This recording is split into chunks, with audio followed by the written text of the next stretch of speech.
slavă urce țara și poporul, conduse de un erou între eroi. Trăiască Nicolae Ceaușescu spre gloria acestor timpuri noi.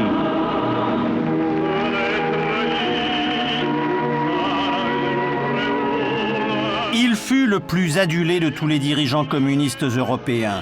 Il voulut tenir tête à l'Union soviétique.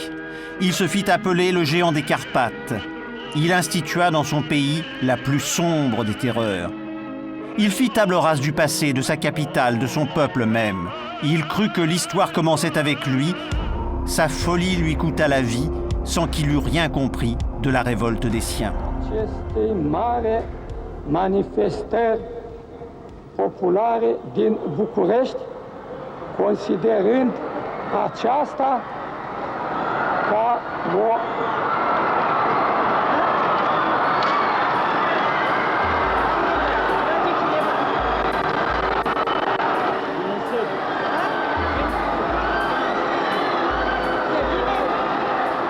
Așezați-vă liniștiți!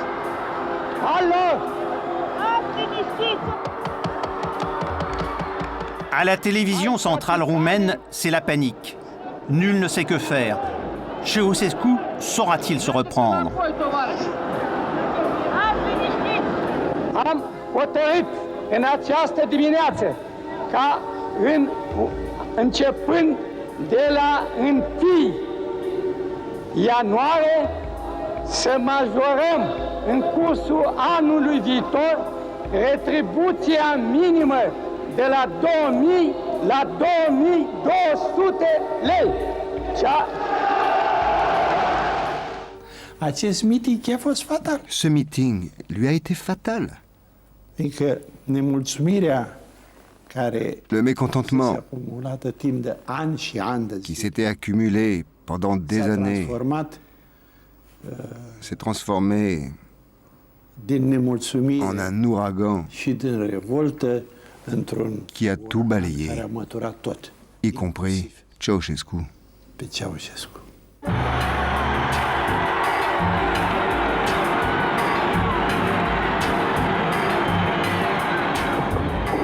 C'est un flot humain qui se déverse dans les rues. Tout paraît désormais possible aux habitants de Bucarest. Les massacres de la nuit ne sauraient les arrêter.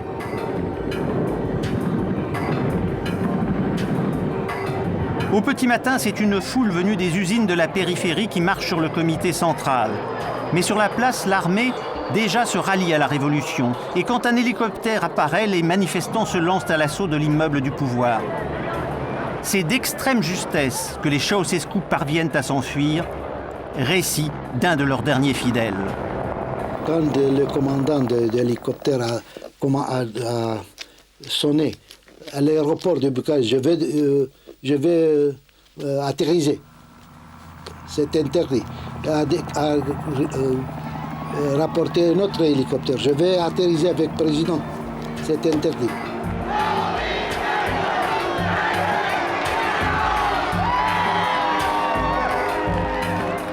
Et ils l'ont laissé dans un hélicoptère, deux vieilles gens avec aucune force, avec aucun pouvoir.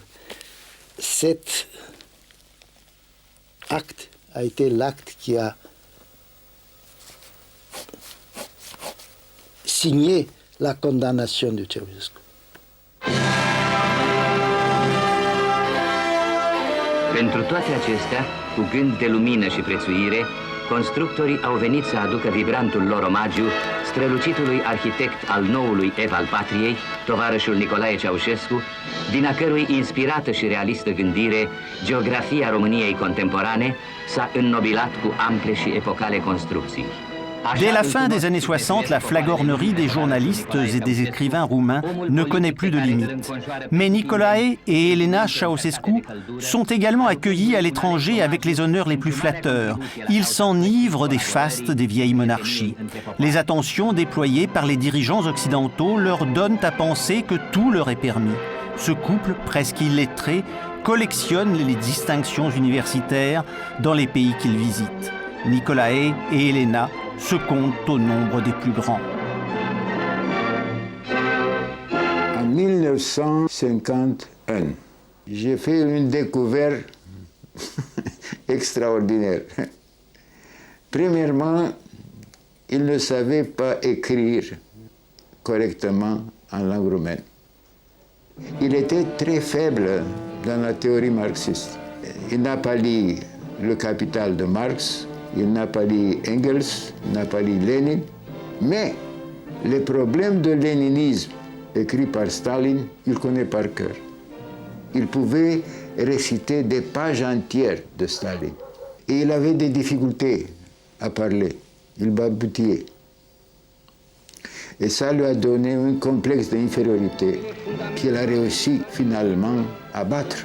Et il est devenu un orateur de masse extraordinaire. Ça vous dit quelque chose sur son volonté de faire. Nicolae Ceausescu naît en 1918 dans une famille de paysans modestes. Dès l'âge de 11 ans, en partie pour fuir un père alcoolique, il part pour Bucarest. Il y rencontre Elena Petrescu, qui sera la seule femme de sa vie. Il milite au sein du PC clandestin, ce qui lui vaut plusieurs peines de prison. Elena lui rend visite chaque semaine. Il devient en détention pendant la guerre le chien de garde le plus fidèle de Gheorghiu Dej, futur dirigeant de la Roumanie communiste. Après l'entrée des troupes soviétiques à Bucarest, il épouse Elena. En 1947, les communistes s'emparent du pouvoir. Dej est tout-puissant. Il confie au jeune Ceausescu le soin d'épurer l'armée avec le grade de général.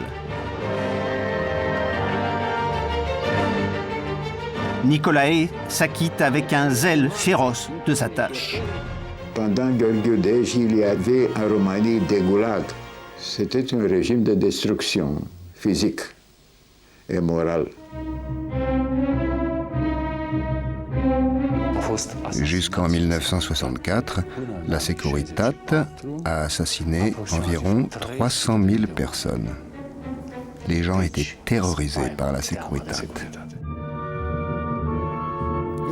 Le travail physique était une condamnation à mort, à petit feu, par l'affaiblissement jusqu'à l'épuisement.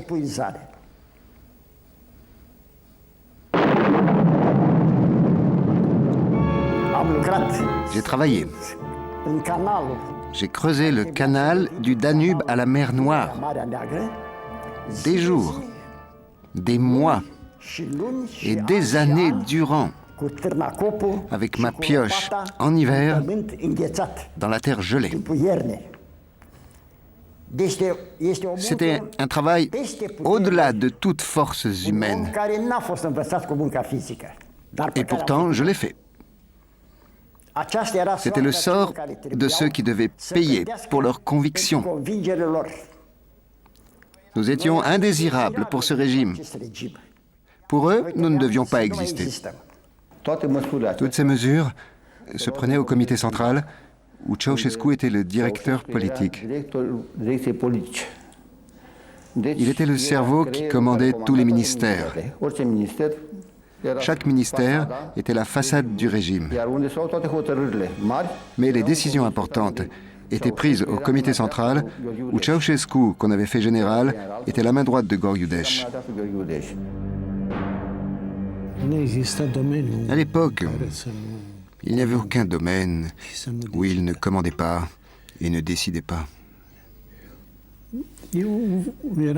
C'était un fanatique, non pas au sens simpliste du terme. Ce n'était pas dans le sens d'une simple faiblesse humaine.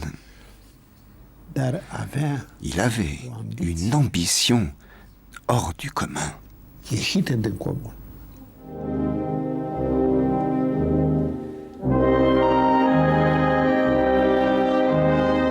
Gheorghiu Dej est emporté par un cancer. En 1958, il a obtenu le départ des troupes soviétiques de Roumanie. Avant de mourir, il accuse devant ses proches les Russes d'avoir provoqué sa mort en le soumettant à des irradiations. En accédant au poste de secrétaire général, le jeune Nicolae Ceausescu s'est fait beaucoup d'ennemis. Les accusations de Dej contre Moscou résonnent à ses oreilles. Il augmente le nombre d'agents de la Securitate chargés d'espionner les officiels.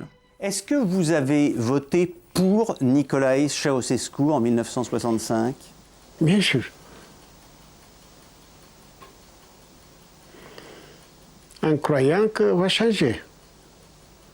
Mais je me suis trompé. Vous voyez que je le connais. Cel de-al nouălea congres al Partidului Comunist Român va rămâne înscris cu litere de aur în istoria României.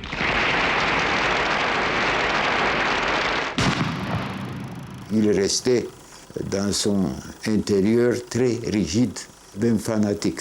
C'était une personnalité extrêmement intéressante de ce point de vue.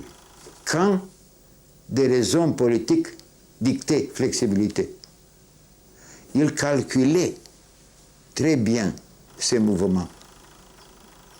Il était un grand calculateur politique.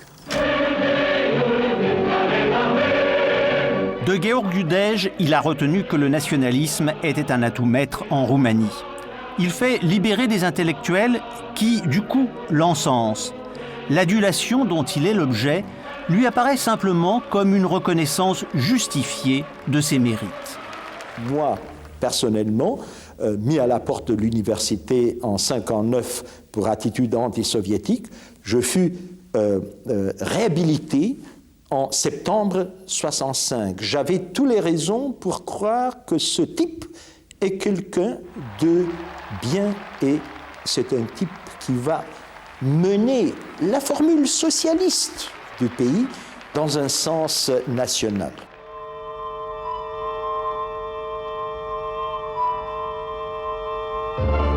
Pourtant, une pensée l'obsède. Il voudrait tout savoir de ce qui se passe dans la tête de chaque Roumain et surtout de ses collaborateurs.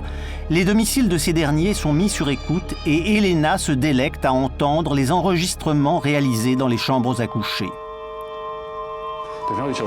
Sous Ceausescu, il y avait beaucoup moins d'assassinats.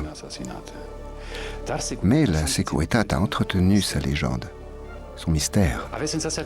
On avait l'impression qu'elle était partout. La Securitate roumaine n'avait pas des milliers d'officiers comme en Allemagne. Non, mais elle était plus efficace et cultivait le mythe de sa toute-puissance, de son ubiquité.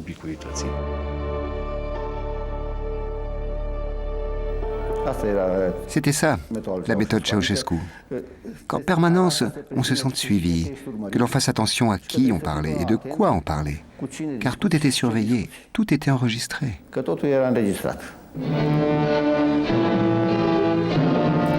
Déjà, Nicolae Ceausescu accumule les titres. Il vient d'être élu président de la République.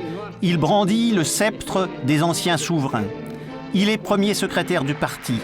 Mais il sera également commandant en chef des armées, président du Conseil supérieur du développement économique et social, président du Conseil des ouvriers, président du Front de la démocratie et de l'unité socialiste. Tout cela mérite bien quelques congratulations.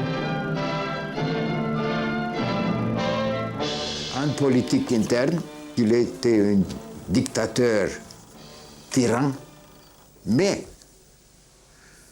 en politique extérieure, il avait de génie.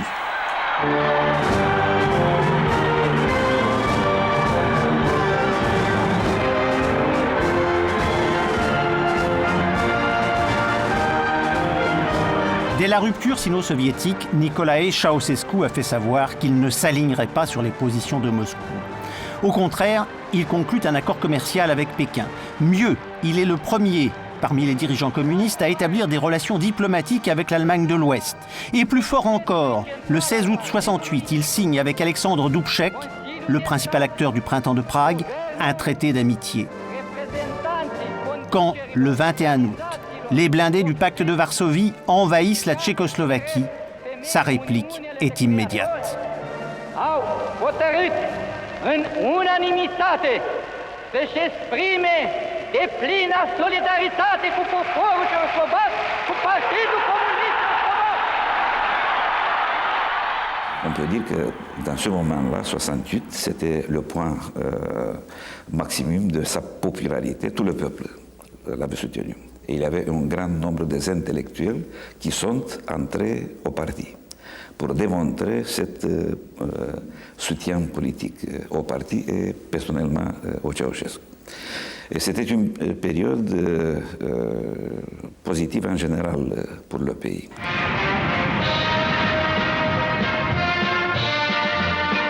Dès lors, Nicolae Ceausescu n'est plus seulement un héros national. Il est devenu l'une des étoiles de la scène mondiale. Il voyage partout. Les grands se pressent à Bucarest, où Richard Nixon fait en 1969 une visite historique.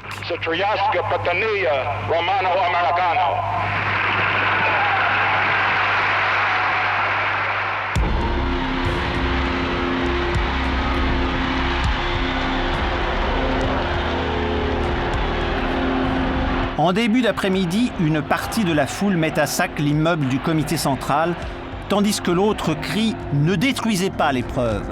À ce moment, le pouvoir est à prendre. Il ira à ceux qui s'y sont le mieux préparés.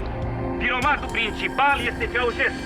Acest om, fără inimă, fără suflet, fără creier, fără rațiune.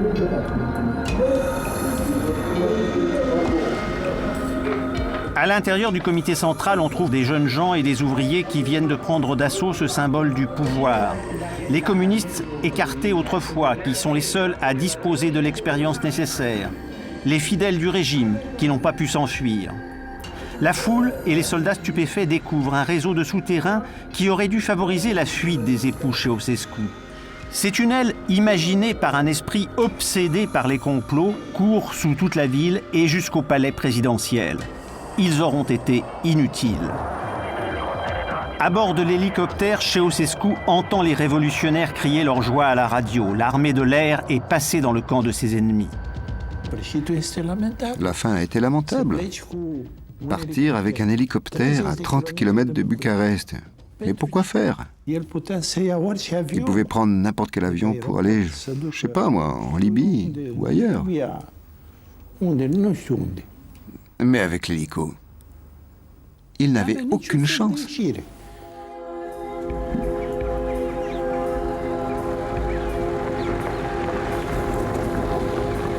Le couple présidentiel est abandonné par le pilote de l'hélicoptère au bord d'une route. Leurs gardes du corps en sont réduits à s'emparer d'une voiture. C'était le moment où le couple qui dominait la Roumanie, le couple qui se croyait immortel, a eu la conscience de sa solitude.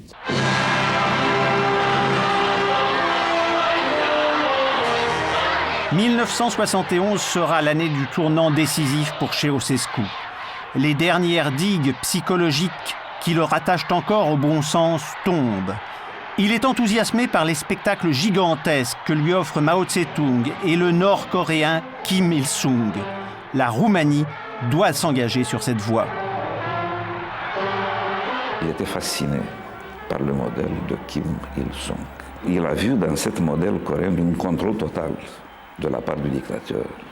J'ai exprimé ma surprise sur son enthousiasme en ce qui concerne le modèle coréen et je lui disais comment vous pouvez penser que c'est un modèle applicable pour un pays européen. Au retour, il m'a accusé d'intellectualisme. Je lui ai demandé qu'est-ce que ça veut dire, quelle comprend sur ça.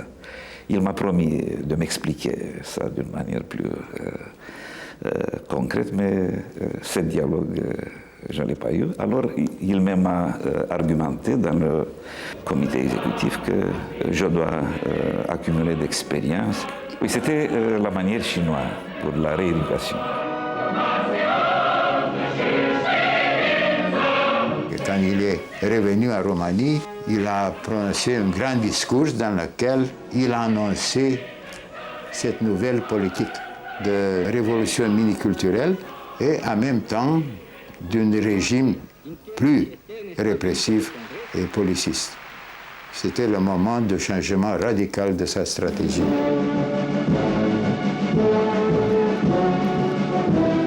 Ceausescu veut faire aussi bien et mieux que les Chinois et les Coréens du Nord. Il ne lui suffit pas de mettre en scène ses forces armées ou des foules immenses. Il faut encore que ces manifestations exaltent l'histoire de la Roumanie, dont il se veut l'ultime incarnation. Par tout temps, écoliers, lycéens, paysans, ouvriers répètent le ventre creux après leurs horaires de travail, une chorégraphie qui doit être parfaite. Aucun faux pas ne saurait être admis par celui qui se fait désormais appeler le conducator, le guide suprême, et qui dit de lui-même « Des individus comme moi, on n'en rencontre qu'une fois tous les 500 ans ». Si je vous dis que vous êtes un homme très jeune, vous êtes de 20 années, et toutes les personnes vous disent « Vous êtes très jeune, vous avez 20 années ». 10 années, on dit, toujours. Après, ça va dire, oui, je suis très jeune. Si toutes les personnes disent, tu es le personnage plus illustre de Roumanie, tu es le premier chasseur, tu es le premier l'homme politique, tu es le premier médecin de Roumanie, tu es le principal économiste de Roumanie. Si toute personne lui dit, il croyait qu'il est le meilleur. Moi, je sais que non seulement lui, ce sont les autres qui lui ont importé cette chose. Ses proches ont contribué, ont aidé à accentuer sa pathologie. Ils étaient en quelque sorte des contre-thérapeutes. Bien sûr, il n'y avait pas autour de lui de vrais thérapeutes. Personne n'osait parler des maladies de Ceausescu. À mon avis, ces gens-là ont contribué à l'évolution de sa paranoïa. Paranoïaque, tel est donc le diagnostic. Le paranoïaque est un malade qui construit un univers mégalomaniaque, destiné à masquer sa fragilité. Dans un premier temps, nous disent les psychiatres, le paranoïaque est assez bien toléré par la société. Ensuite, c'est tout autre chose. Pentru toate acestea, poporul îl poartă cu venerație în inimile sale ca pe marele, clarvăzătorul erou al României. On a commencé à ne parler que de lui, on a commencé d'omettre même les dirigeants du Parti communiste, c'est-à-dire l'histoire du communisme roumain même. On a commencé à éclipser tout ce qui se passait auparavant. Prince, voïvode, il n'était pas mentionné du tout. Et il a commencé à être considéré le résultat mirifique d'une histoire qui commençait avec les Daces et les Romains.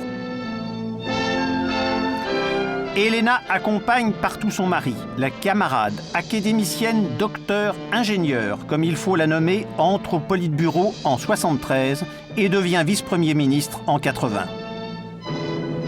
Et pas à pas, à chaque congrès, il l'a forcé jusqu'à l'installation d'une dictature personnelle bicéphale. Parce que le malheur, c'était qu'il était aussi bicéphale. Et que l'influence de sa femme était très mal. Sèche, sans aucune grâce, elle ne tolère pas qu'une femme plus jolie figure à côté d'elle sur une photo. Elle ne cache même pas à l'occasion un peu de mépris pour son mari et fait régner la terreur dans l'entourage du parti et du gouvernement.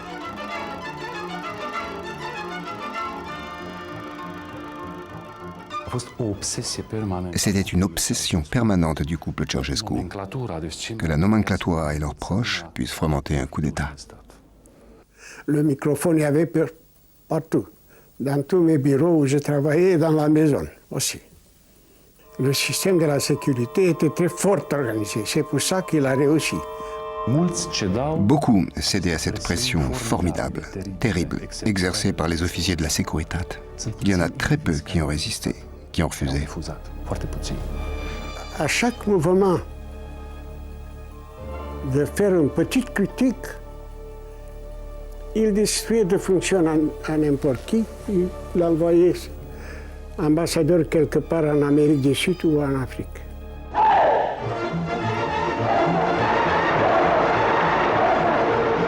Regardez bien ce document. Cette bastonnade est, paraît-il, une coutume germanique en Roumanie. On bat et on est battu. c'est l'une des rares fois où l'on verra rire Ceausescu. Est-ce que Elena Ceausescu avait les mêmes traits de caractère que lui ? Elena Ceausescu souffrait, elle aussi, de cette perturbation de la personnalité. Elle était complètement paranoïaque. La paranoïa de Ceausescu était plus positive. Il blaguait même, il était toujours en action. Tandis qu'Elena avait un tempérament sombre, dépressif. Elle était très soupçonneuse, chose qu'elle a peu à peu transmise à son mari. Dans les années 50, Elena essaye d'entrer comme secrétaire au ministère des Affaires étrangères, mais elle est vite licenciée pour incompétence. Elle se met en tête alors de devenir chimiste, suit des cours du soir, ne passe ses examens que sur intervention politique à la 3e tentative. Rapidement, elle est nommée ensuite directeur de l'Institut de chimie de Bucarest. Elle publie dès lors livre sur livre. Non, elle n'a pas écrit aucun livre. Elle n'était pas capable d'écrire un livre ou un article. On dit que vous avez aidé à donner des diplômes à Elena Ceausescu. Je ne savais rien. Je n'étais pas du tout mêlé dans toutes ces affaires. Tout était fait par la propagande du comité central. Elena Ceausescu, un nume ce-l rostește cu stimă întreaga lume, cu îndreptățit temei. O inimă ce bate în toate românește, slujind statornic țara prin fapte și idei. Au cours des déplacements à l'étranger, l'obsession des diplomates roumains est de trouver une université pour décerner un diplôme à Elena, sans cesse avide d'honneur. Même le président américain Carter est mis à contribution. This is the 4th visit by President Ceausescu with his wife Elena to the United States. Their influence as Romanian leaders throughout the international world is exceptional.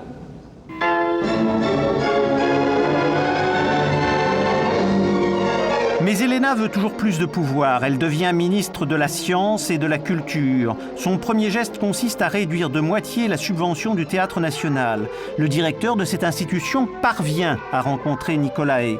Il le persuade de rétablir le financement au nom du rôle idéologique joué par le théâtre. La revanche d'Elena sera spectaculaire. Quand Elena Ceausescu a été informée de cet renversement dicté par Ceausescu, elle a décidé que chaque soir, la liste des visites à Ceausescu pour demain serait approuvée par elle. Ça vous donne une idée de la croissance de son autorité sur Ceausescu. J'ai eu quelques discussions personnelles avec Ceausescu. Je lui ai dit, camarade Ceausescu, nous avons l'exemple de Mao Tse-tung et de sa femme. Qu'est-ce qui s'est passé en Chine? Sa femme, quand voulait obtenir quelque chose, le menaçait de parler aux soviétiques sa position réelle envers l'Union soviétique. Vous voyez, je vous dis une chose que je n'ai jamais parlé. Ceausescu était la face officielle. Il commandait tout.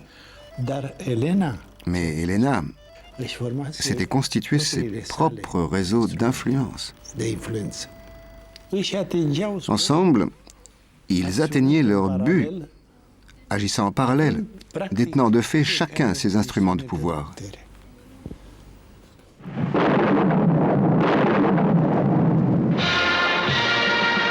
Rien ne saurait être trop grand pour la Roumanie et son chef. Ceausescu ne rêve que de complexes économiques géants. Il construit l'industrie autour de deux pôles, la pétrochimie et la sidérurgie.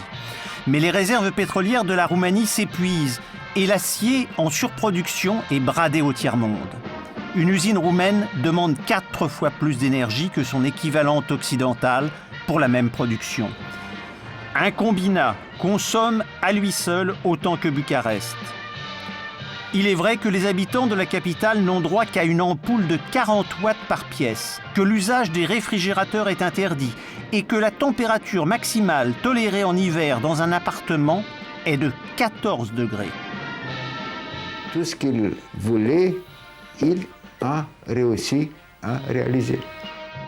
C'était son stalinisme qui a inspiré cette décision contre-économique, contre-productive, sans aucun concern pour le marché. Et c'est une des causes de nos difficultés maintenant.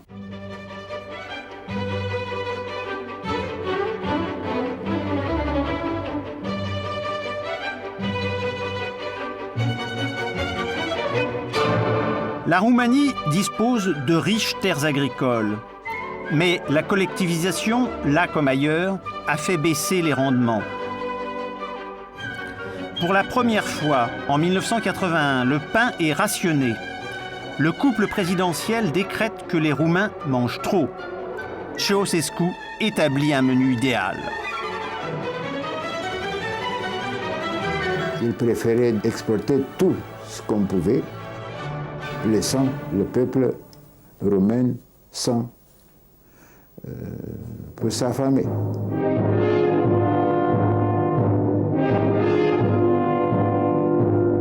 Pour rembourser la dette extérieure, on n'approvisionne plus les magasins. À Brașov, chaque habitant a droit à 7 grammes de farine, 29 grammes de sucre, 23 grammes de viande de porc par jour, quand on les trouve dans les boutiques. Les Roumains ont faim. Dernière trouvaille délirante, la construction de 6 cantines collectives géantes capables de servir chacune 80 000 repas par jour. Elles n'entreront jamais en fonctionnement. Ces recrues qu'on ne nourrit pas servent de main-d'œuvre gratuite. Les lycéens et les étudiants doivent consacrer une grande partie de leurs vacances à des travaux d'intérêt collectif. Ils tombent souvent d'épuisement. Il n'a jamais compris ce qui arrivait aux autres. D'ailleurs, il n'a jamais visité d'hôpital. En 25 ans de pouvoir, il n'a jamais visité le moindre dispensaire. Il a fait une tentative à l'occasion du tremblement de terre de 1977, mais il a quitté très vite les lieux qu'il visitait.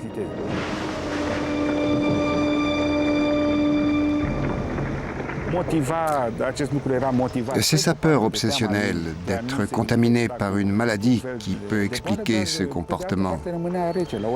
Mais en fait, il restait insensible à toute forme de souffrance humaine. Il n'arrivait pas à croire que les gens puissent avoir des sentiments propres.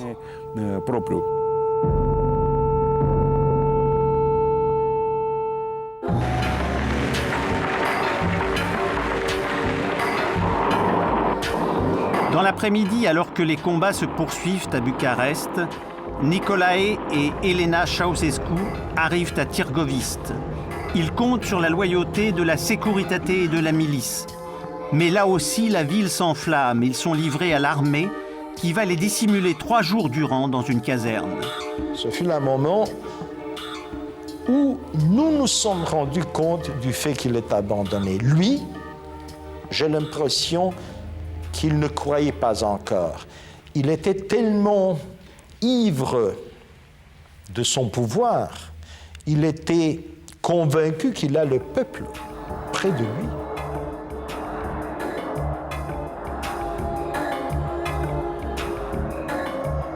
Il était condamné de toute façon par l'histoire. Ce fut le moment qui a sauvé, disons, la Révolution.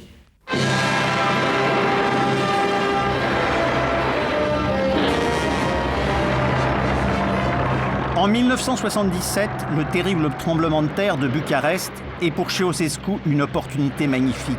Il va raser ce qui reste du centre et recréer une nouvelle ville, sa capitale. Il y a eu pas mal d'autres villes qui ont été maltraitées. Mais Bucarest, monsieur, c'est la seule ville du monde qui fut agressée pendant une époque de paix. Bucarest des monastères et de la ferveur religieuse du XVe siècle, celui des maisons cossues et de la prospérité bourgeoise de l'entre-deux-guerres n'est pas le sien. Il doit disparaître. Il y a eu des drames terribles, des gens qui ont dû quitter leur maison en quelques heures, des hommes qui se sont suicidés même. Ce sont des tragédies que l'Occident n'a jamais connues. Il faut le dire, il y a eu très peu d'architectes qui ont eu le courage de dire non et de protester. Pour tenter de construire le plus grand centre de conférence du monde, il fait raser à la périphérie de la capitale un quartier de 2000 hectares et bien entendu, abattre le plus beau monastère des Balkans.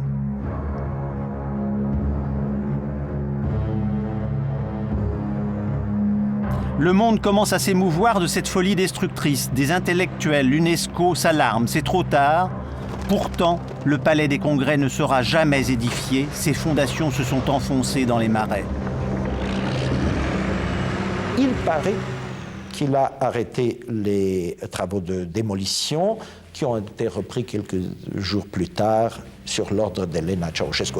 Ici, j'ai des preuves que c'est elle qui a eu un rôle absolument néfaste. Et ensuite, l'état de choses a empiré. On a voulu détruire plus d'une dizaine d'églises dans cette région, monuments historiques. Un jour, le patriarche, désespéré, m'a fait savoir qu'il avait reçu un mot de Nicolae Ceausescu. Il disait qu'il ordonnait de démolir des églises d'une valeur extraordinaire.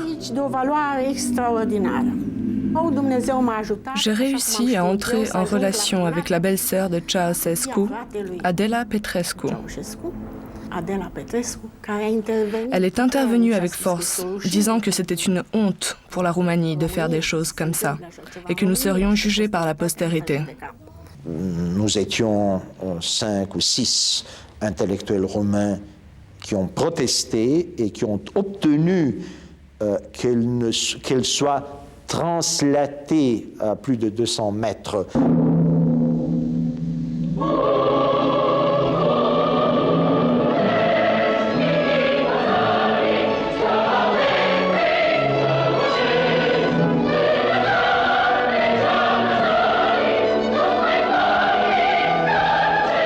L'église a bien été déplacée, non pas détruite, mais Ceausescu tient sa revanche. Il l'a dissimulée aux yeux de tous ou presque. Des tours d'habitation la cachent aux visiteurs distraits.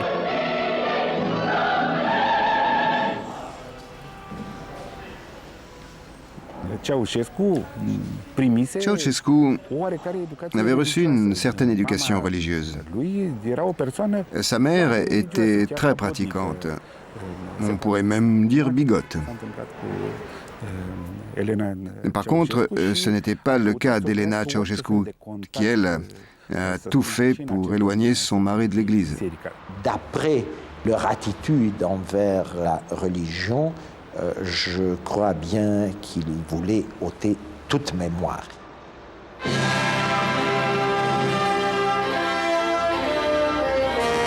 Plus rien ne le retient. Il fait raser des villages dans les alentours de Bucarest, construire des immeubles sans chauffage, sans sanitaire, parfois sans eau courante.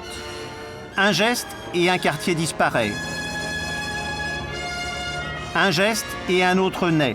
Sait-il seulement que des hommes souffrent et meurent comme au temps des pyramides? Sans doute pas. Il est tout à son rêve désordonné et 100 fois recommencé. Il faut abolir les différences entre les ouvriers et les paysans, bâtir un monde nouveau comme personne nulle part n'a su le faire. Ceausescu ne connaît pas les plans.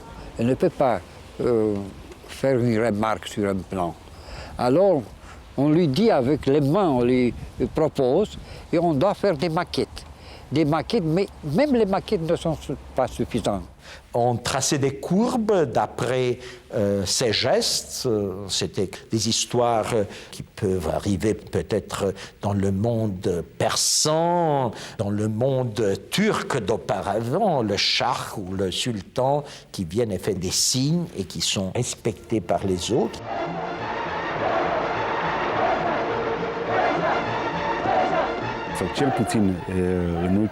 Au moins dans les 15 dernières années de son règne, il croyait façonner un monde selon ses plans, selon sa volonté.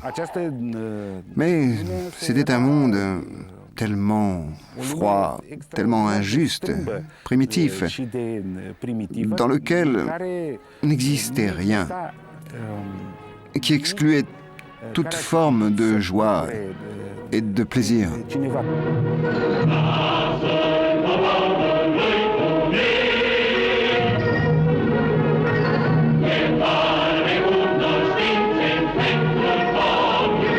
Il a visité les palais des autres dirigeants communistes. Il est impressionné du palais de Kim Il-sung de Corée. Quand il est venu de cette visite, il nous a dit qu'il veut faire un nouveau palais qui représente la suprématie du communisme auprès de la démocratie occidentale. On fait un concours d'architecture avec un thème très étroit, 10 000 mètres carrés.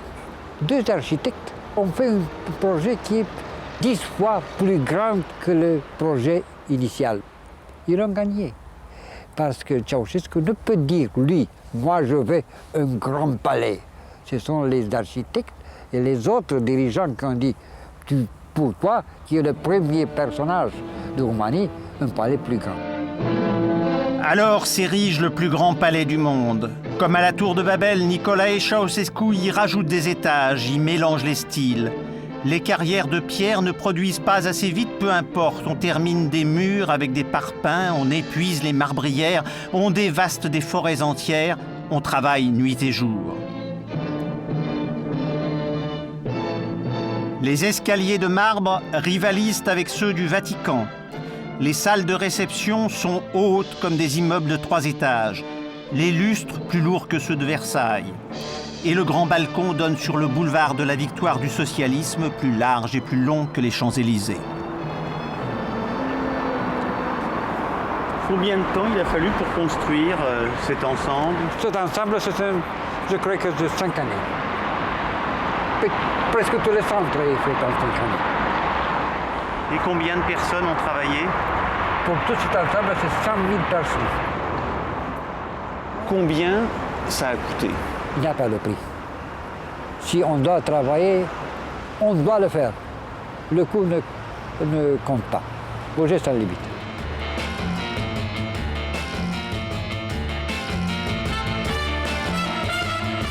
Mais depuis quelques années, la rumeur se répand à l'étranger. Le seigneur de ces palais est le vampire du siècle finissant.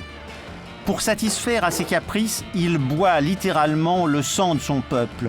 Seule la sinistre réputation de la Securitate empêche que ne se déclenchent des émeutes de la faim.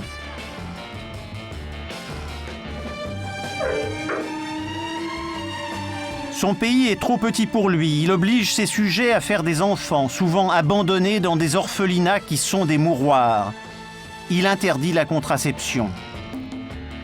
Et les 25 palais de province, construits pour lui, restent vides. Par exemple, le palais présidentiel de Cotroceni. 2 fois, il restait 1 heure. 2 fois. Palais de Sinaia, nul. Peut-être 2 minutes, 3 minutes qu'il a visité, seulement.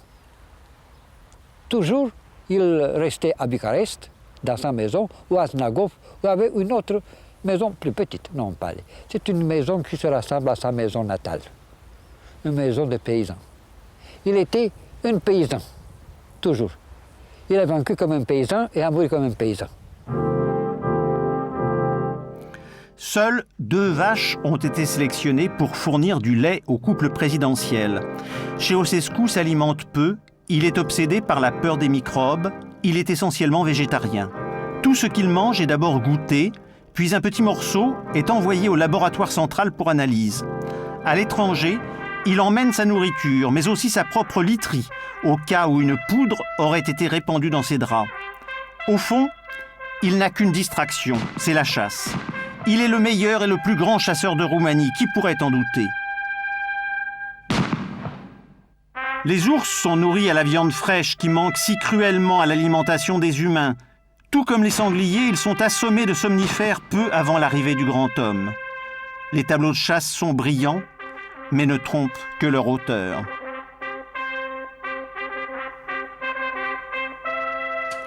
Ce sont toujours les mêmes caméramens qui accompagnent le couple présidentiel 7 jours sur 7.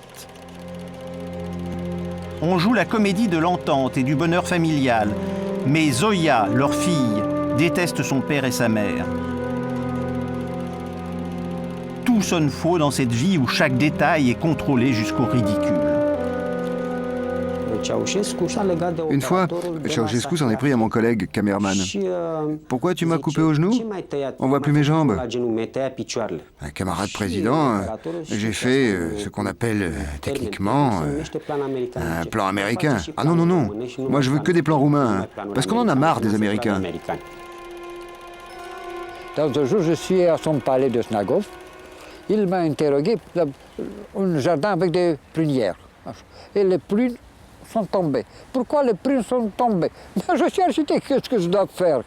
Il dit, oui, voyons, dans le pays entier, il n'y a pas de fruits parce que, oui, voilà, ce sont cela.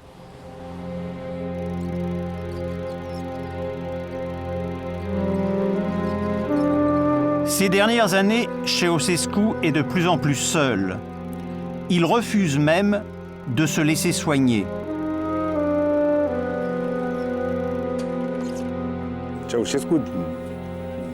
La plus grave des maladies de Ceausescu, c'était son diabète.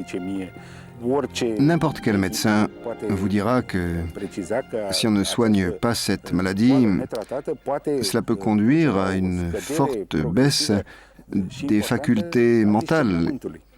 Et cela joue sur la capacité de jugement et de décision.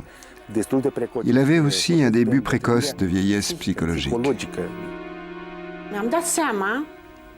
Je me suis rendu compte que Ceausescu ne savait même pas 1% de ce qui se passait dans le pays. Quand il apprenait quelque chose, il était intrigué. Il n'arrivait pas à y croire. En fait, il était complètement isolé. Il y avait ce mur dressé par son entourage qui lui mentait sur tout et qui souhaitait dans le fond un mauvais destin pour la Roumanie. Lui-même a généré ça. Je pense que dans les dernières ans, même les organes spéciaux créés pour l'informer faisaient une certaine sélection des informations qui sont acceptables ou non par lui-même. C'est la tragédie de tous les dictateurs qui veulent savoir ce qui leur convient. În ajunul noului an 1989, ultimul mesaj prezidențial. Să facem astfel încât în 1989, anul când se împlinesc 45 de ani de la victorie. Cet homme amaigri, affaibli, peut-il encore faire peur? Oui, car il n'a pas renoncé. Le 23 août 89, les troupes passent devant lui en revue à l'occasion de la fête nationale. C'est la 25e fois depuis son accession au pouvoir, mais pour lui, c'est la première occasion de le faire à partir du balcon du musée Ceausescu, qui, croit-il, sera plus tard son mausolée. Il est tard, camarades. Voilà ce qu'il reste aujourd'hui de ton bâtiment. Au 14e congrès du Parti communiste roumain, alors que le mur de Berlin est déjà tombé, il défie une dernière fois Gorbatchev et l'Occident. Les délégués applaudissent comme des automates. Ils sont déjà morts, l'histoire va se passer d'eux. Après ce congrès, la sœur de Ceausescu est venue me voir et m'a dit « Quelque chose ne va plus en Roumanie.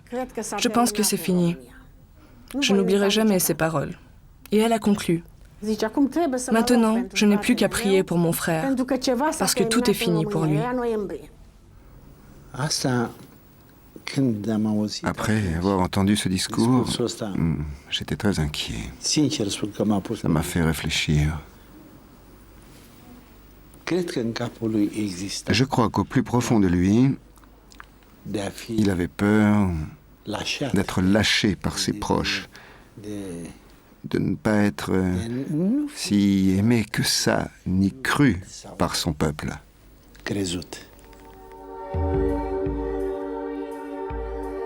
Le tribunal est arrivé de Bucarest. L'avocat de la défense était dans le même hélicoptère que les juges et le procureur. Le public est constitué par quelques-uns des nouveaux maîtres du pays. Il ne faut jamais oublier que ce procès qu'aujourd'hui on accuse, et on accuse à juste titre pour la façon très sommaire il s'est passé, a été salué par toute l'opinion publique roumaine.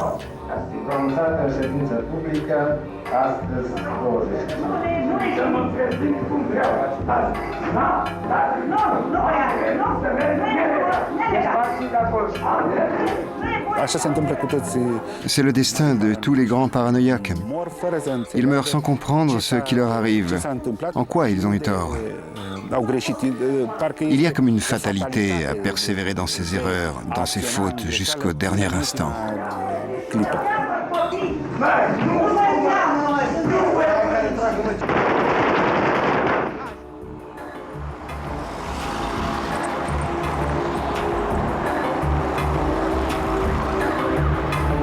Ceausescu est mort il y a 10 ans, mais il a marqué son pays comme nul autre dirigeant ne le fit ailleurs à cette époque.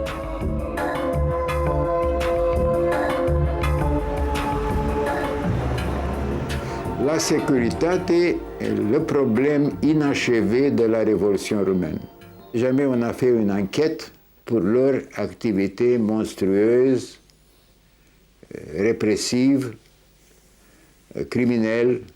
Jamais on a fait un procès juridique sur la sécurité. Jamais. Vous ne pensez pas qu'on peut en parler maintenant? Ce n'est pas encore le moment de parler de ça. Est-ce que vous pensez qu'il faut pardonner à Ceausescu ce qu'il a fait? C'est l'histoire qui jugera. Personnellement, je ne peux pas vous répondre maintenant.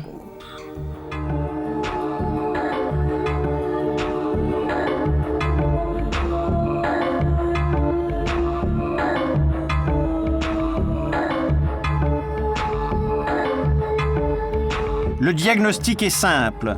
Ceausescu était un paranoïaque dont la maladie a été aggravée au contact de sa femme Elena. Mais une question reste posée aujourd'hui encore. Pourquoi ce couple a-t-il réussi si facilement à entraîner toute la Roumanie dans son cauchemar sans que presque personne ne lui résiste? Les Roumains n'ont sans doute pas fini de s'interroger sur eux-mêmes.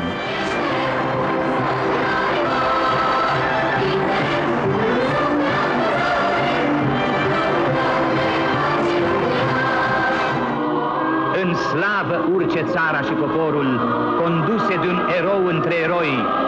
Trăiască Nicolae Ceaușescu spre gloria acestor timpuri noi.